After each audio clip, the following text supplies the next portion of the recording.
Hello students, today we will discuss about chemical reaction and equations।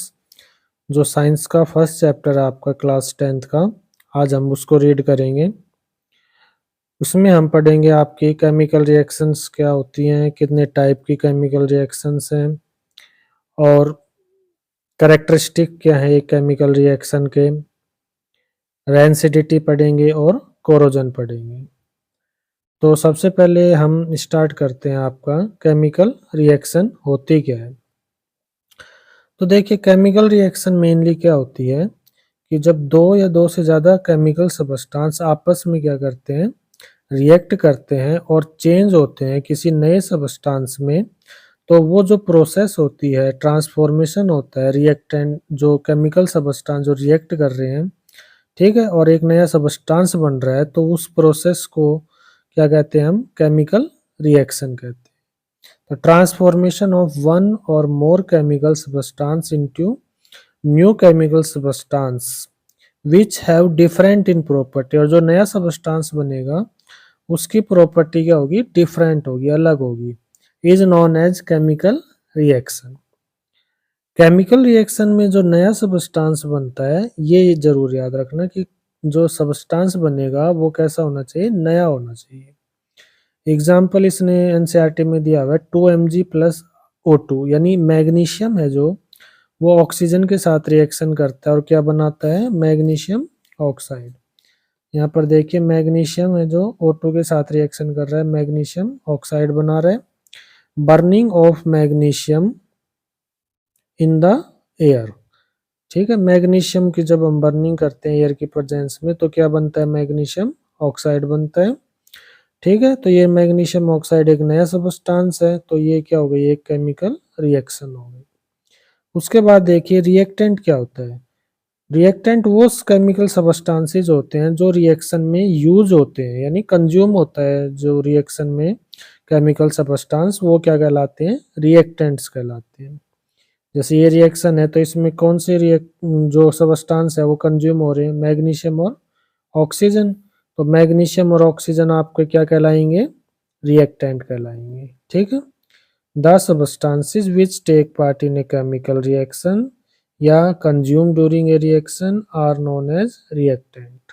तो इसमें आपका जो एग्जांपल दिया हुआ था, इसमें मैग्नीशियम और ऑक्सीजन है वो क्या कहलाएंगे, आपके रिएक्टेंट होंगे। इसके बाद देखिए प्रोडक्ट। प्रोडक्ट क्या होता है, कोई भी न्यू सबस्टांस जो रिएक्शन है उसमें कोई नया सबस्टांस बन रहा है तो वो क्या कहलाएगा, आपका प्रोडक्ट कहलाएगा।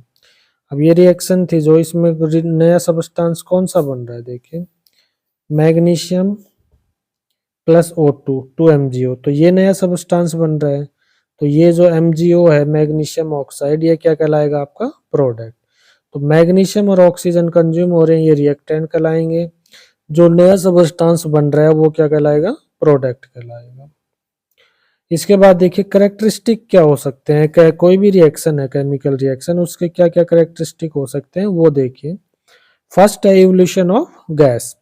जो रिएक्शन है केमिकल रिएक्शन उसमें किसकी क्या निकल सकती है, गैस की फॉर्मेशन हो सकती है, गैस निकल सकती है, ठीक है। तो इवोल्यूशन ऑफ गैस है जो फर्स्ट करेक्टरिस्टिक हो गया। एग्जांपल है इसमें जिंक की जब हम H2SO4 सल्फ्यूरिक एसिड एक्वस से रिएक्शन करेंगे तो क्या बन रहा है, यहाँ पर जिंक सल्फेट और कौन सी गैस निकल रही है, H2 गैस निकल रही है। उसके बाद है चेंज इन कलर। जो रिएक्टेंट है जो वो चेंज होगा प्रोडक्ट में, तो जो प्रोडक्ट है उसका कलर क्या हो सकता है, रिएक्टेंट से अलग हो सकता है। जैसे लेड नाइट्रेट है जो इसका कलर कैसा होता है, वाइट कलर होता है इसका पाउडर। इसको जब हम पोटाशियम आयोडाइड से रिएक्ट करते हैं तो क्या बन रहा है, लेड आयोडाइड, और लेड आयोडाइड के जो पीपीटी होते हैं वो कैसे होते हैं, आपके येलो कलर के पीपीटी होते हैं, ठीक है। तो जब लेड नाइट्रेट है जो इसको जब हम रिएक्शन करेंगे सॉल्यूशन को पोटाशियम आयोडाइड सॉल्यूशन से, तो क्या बनेगा, lead iodide plus potassium nitrate. तो व्हाइट कलर के जो है लेड नाइट्रेट वो किस में चेंज हो रहा है, येलो कलर के पीपीटी में। थर्ड है आपका चेंज इन टेम्परेचर। जो केमिकल रिएक्शन है उसमें क्या हो सकता है, टेम्परेचर में चेंज हो सकता है वो इंक्रीज भी हो सकता है और डिक्रीज भी हो सकता है। एग्जाम्पल है जैसे कैल्शियम ऑक्साइड है, इसकी जब हम रिएक्शन कराएंगे किससे, वाटर से, तो क्या बनेगा, कैल्शियम हाइड्रोक्साइड। अब यहाँ पर जो कैल्शियम ऑक्साइड है इसका कॉमन नेम क्या है आपका, क्विक लाइम। बहुत इंपॉर्टेंट है ये, कई बार पूछ लेता है एक नंबर में। क्विक लाइम है जो, उसका फार्मूला क्या है, कैल्शियम ऑक्साइड। इसी तरह कैल्शियम हाइड्रोक्साइड है एक्वस, इसको क्या कहेंगे हम, स्लैग्ड लाइम, या फिर इसको लाइम वाटर भी कहते हैं, ये भी बहुत इंपॉर्टेंट है। लाइम वाटर किसको कहते हैं, calcium hydroxide. Aqueous calcium hydroxide को हम स्लैग्ड लाइम या फिर लाइम वाटर कहते हैं। इस रिएक्शन में टेम्परेचर क्या होता है, इंक्रीज होता है, ठीक है। इसके बाद है change in state. Change in state का मतलब है कि जो रिएक्टेंट की फिजिकल स्टेट अलग हो सकती है किससे, प्रोडक्ट से। प्रोडक्ट है जो, उसकी फिजिकल स्टेट रिएक्टेंट से अलग होगी, तो चेंज हो सकता है स्टेट में। एग्जाम्पल है जैसे अमोनिया गैस है, HCl गैस के साथ रिएक्ट कर रही है तो क्या बन रहा है, अमोनियम क्लोराइड। तो अमोनिया आपकी गैस है, HCl आपकी गैस है, क्या बन रहा है, अमोनियम क्लोराइड है। ये कैसा है, सॉलिड है। तो गैस किस में चेंज हो रही है, सॉलिड में। तो चेंज हो रहा है किसमें, फिजिकल स्टेट। फोर हो गया। इसके बाद ये एग्जांपल है ऐसे ही, आयरन है जो सॉलिड, इसको कॉपर सल्फेट एक्वस से करेंगे तो जो कॉपर सल्फेट एक्वस है इसका कलर कैसा होता है आपका, ब्लू कलर होता है, ठीक है। ये चेंज होगा आपका, आयरन है जो सल्फेट SO4 से क्या करेगा, कंबाइंड होगा और क्या बनाएगा, फेरस सल्फेट, और यहाँ पर क्या बनेगा, कॉपर। तो कॉपर सल्फेट आपका ब्लू होता है और जो फेरस सल्फेट है वो आपका कैसा होगा, लाइट ग्रीन कलर का होगा, ठीक है। तो यहाँ पर स्टेट भी चेंज हो रही है, जो आयरन है ये सॉलिड था, यहाँ पर क्या हो गया, एक्वस स्टेट में आ गया। कॉपर आपका यहाँ पर एक्वस स्टेट में था, यहाँ पर सॉलिड स्टेट में आ गया। और जो कलर है वो भी क्या हो रहा है, चेंज है। कॉपर सल्फेट आपका ब्लू कलर का होता था, आयरन सल्फेट आपका, फेरस सल्फेट कैसा होगा, लाइट ग्रीन कलर का। इसके बाद है फॉर्मेशन ऑफ प्रेसिपिटेट। कुछ रिएक्शंस होती हैं जिनमें आपकी PPT बनती है, प्रेसिपिटेट बनती है, ठीक है। प्रेसिपिटेट क्या होता है, इनसॉल्युबल जो सॉलिड मास होता है जो प्रोडक्ट में आता है आपका, बनता है, ठीक है। रिएक्टेंट जब आपस में रिएक्ट करते हैं तो जो insoluble solid mass which is formed in product, उसको क्या कहेंगे हम, प्रेसिपिटेट कहेंगे। तो बैरियम क्लोराइड है जब H2SO4 से रिएक्ट करता है, ठीक है, तो बैरियम है जो ये किसके साथ जुड़ेगा, SO4 के साथ, और जो हाइड्रोजन है वो किसके साथ जुड़ेगा, क्लोरीन के साथ। तो यहाँ पर बैरियम सल्फेट बनेगा और यहाँ पर HCl। नाइन्थ में आपने पढ़ा था बैरियम क्लोराइड है जैसे, तो ये किस में टूटेगा, Ba2 positive plus 2Cl negative, ठीक है ना। यहाँ पर ये 2H positive plus SO4 2 negative, तो Ba2 पॉजिटिव किससे जुड़ेगा, SO4 2 नेगेटिव से, तो यहाँ पर बैरियम सल्फेट बनेगा। और Cl नेगेटिव किससे जुड़ेगा, हाइड्रोजन पॉजिटिव से, तो क्या बनेगा, 2HCl बनेगा। इसके बाद देखिए केमिकल इक्वेशन। केमिकल इक्वेशन क्या होती है, जो केमिकल रिएक्शन हमने अभी पढ़ी, हमने देखा, तो केमिकल रिएक्शन को जब हम रिप्रेजेंट करते हैं एक प्रॉपर वे में, जिसमें क्या होगा, एलिमेंट है जो उनका सिंबल लिखा होगा और उनकी फिजिकल स्टेट लिखी होगी, तो जो प्रॉपर रिप्रेजेंटेशन होगा एक केमिकल रिएक्शन का, जिसमें एलिमेंट को उसकी सिंबल की फॉर्म में, उसकी फिजिकल स्टेट की फॉर्म में लिखा जाएगा, तो उस रिप्रेजेंटेशन को क्या कहेंगे हम, केमिकल इक्वेशन कहेंगे, ठीक है। Representation of A chemical reaction using symbol and formula of the substance is called chemical equation। है ये बात समझ में। इसके बाद देखिए आपके आगे हम देखते हैं, अच्छा जो भी केमिकल इक्वेशन रिएक्शन लिखेंगे तो रिएक्टेंट आपके एरो के लेफ्ट हैंड साइड में होंगे और जो प्रोडक्ट है वो आपके एरो के राइट हैंड साइड में होंगे। जैसे ये एरो है, बीच में होगा एरो आपके, इसमें रिएक्टेंट और प्रोडक्ट के बीच में एरो होगा। एरो का जो हेड है वो आपके प्रोडक्ट की तरफ होगा और जो टेल है वो आपकी रिएक्टेंट की तरफ होगी। एरो का हेड आपकी डायरेक्शन को भी बताएगा, रिएक्शन है जो उसकी डायरेक्शन को बताएगा। तो यहाँ पर एरो का हेड आपके इस तरफ है, तो यानी रिएक्शन कैसी होगी, फॉरवर्ड रिएक्शन।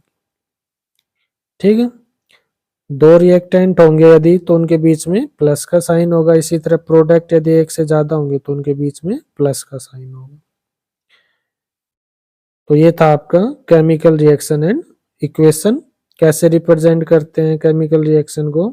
अब जैसे यहाँ पर बेरियम क्लोराइड है तो इसका फार्मूला हो गया BaCl2, ये इसकी स्टेट हो गई, कैसी है, एक्वस स्टेट। इसी तरह सल्फ्यूरिक एसिड है तो इसका फार्मूला H2SO4, स्टेट क्या हो गई, एक्वस स्टेट हो गई। इसी तरह ये बेरियम सल्फेट है तो इसका फार्मूला BaSO4 हो गया। ठीक है, और कैसा स्टेट है, सॉलिड स्टेट में। HCl है जो ये हाइड्रोजन क्लोराइड हो गया, फार्मूला HCl, और स्टेट क्या है, एक्वस हो गया। ठीक है, तो रिएक्टेंट आपके एरो के लेफ्ट हैंड साइड में, प्रोडक्ट आपके राइट हैंड साइड में। ठीक है, एरो का हेड क्या बताएगा, डायरेक्शन बताएगा रिएक्शन के बारे में। अब आगे देखते हैं इसमें क्या है। अब जैसे ये रिएक्शन लिखी हमने A+B, ये देखो ये रिएक्शन A+B C+D। अब इसमें एरो का हेड किस तरफ है, ये है। ठीक है, तो एरो का हेड इस तरफ है तो इसका मतलब ये जो टेल की तरफ है वो रिएक्टेंट हो गए और हेड की तरफ जो है वो क्या हो गए, प्रोडक्ट हो गए। तो यहाँ पर रिएक्टेंट और प्रोडक्ट क्या हो गए, C+D है, जो C और D है वो तो रिएक्टेंट हो गए और A+B वो क्या हो गए, प्रोडक्ट हो गए। है बात समझ में। तो हेड जिस तरफ होगा वो प्रोडक्ट और टेल जिस तरफ होगी वो रिएक्टेंट होगी।